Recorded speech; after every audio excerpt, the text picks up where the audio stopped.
कलाम पेश खिदमत हामिद अली हामी का है। हवाए दर्द चली और उसकी याद आई, हवाए दर्द चली और उसकी याद आई। सर्द एक आह भरी और उसकी याद आई।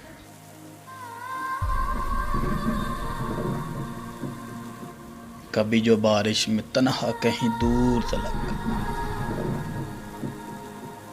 कभी जो बारिश में तन्हा कहीं दूर तलक।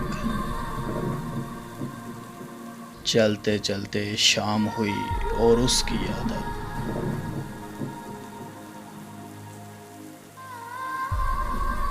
फिर किसी सिमत से उठते हुए बादल देखे, फिर किसी सिमत से उठते हुए बादल देखे। काली घटा चूम के छाई और उसकी याद आई। ईद तो ईद थी पर जब ये बारिश भी,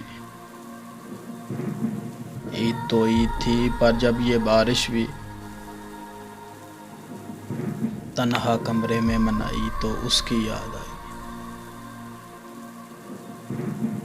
जहाँ पे बैठ के करते थे हम बातें हामी,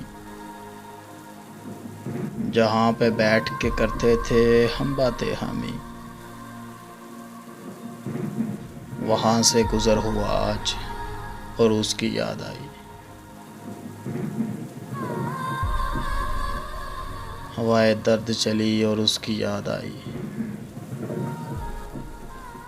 सर्द एक आह भरी और उसकी याद आई। एक मुसस्सी काविश संजीदा लोग की जानिब से। वीडियो पसंद आने की सूरत में वीडियो को लाइक और हमारे चैनल को जरूर सब्सक्राइब कीजिएगा।